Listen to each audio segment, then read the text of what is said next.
Hello guys! Nandito na naman ako sa farm. Hindi ako makapag-live kasi walang signal. Makulimlim kasi yan Pero umiinit. Actually mainit na nga kaya nakaganito ako Yan, super. Ayan Guys, nakaupo na akong ganito kasi pagod na ako Kaninang madaling araw pa kami dito. Tapos oras na, alas 10 na yata, mag-alas 11 na ba? Ay nako, kinain ko lang itlog, kape at saka saging na saba, Ayan hindi ako makaalis-alis dito kasi pagod na ako. Tapos ang layo-layo ko dun. Ay nako, ang layo. Napag-isip-isip ko bakit ginagawa ko to. Ay nako, hindi ko talaga hilig yung ganito. Ayoko ng farming. Pero dahil nga gift ko to sa mga senior na kasama namin, including my parents, dahil gustong gusto nila yung farm, and nakita ko din dahil yung pagpa-farm, yung nandito ka sa malapit sa nature, nakakahaba ng buhay, Ay, ano yun? Ayun, ako man, hindi ko, ayan, mainit na, ang init, ang init. Pero, hindi ko alam bakit natitiis ko yung ganito. Ayan, Hindi ko talaga gusto yung ganitong ginagawa. Pero, ewan ko bakit nag-i-enjoy ako ngayon. Kahit ako, nagugulat na din sa sarili ko. Hindi ko na din yata kilala yung sarili ko.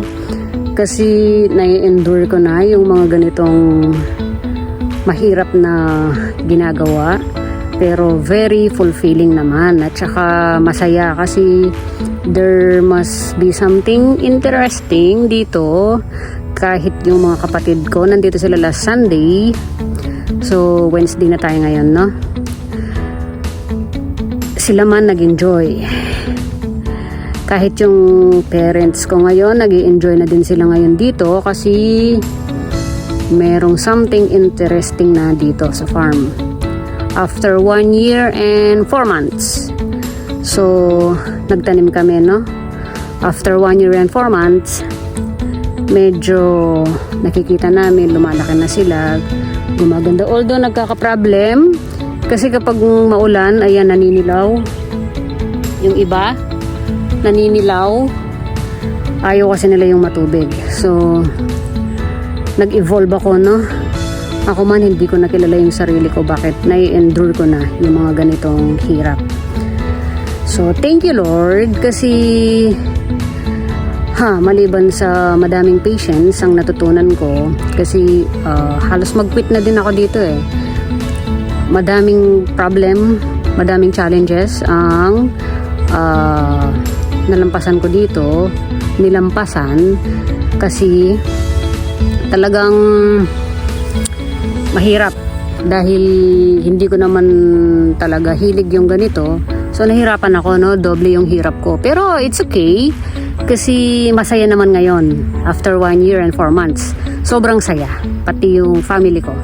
Kahit magpunta sila dito, sobrang saya talaga. Kaya, gawin mo yon kung halimbawa yung buhay pa yung parents mo, mayroon silang gustong ginagawa, tapos, gawin mong gift yun. And then, makikita mo, after 1 year, 2 years, ganun talaga maghihintay ka. Hindi mo makikita agad yung result. So, kailangan mo magtiis, magtiyaga, maghirap, tapos almost mag-quit ng paulit-ulit, pero wag kang mag-give up. Yun lang yung susi. Wag ka susuko.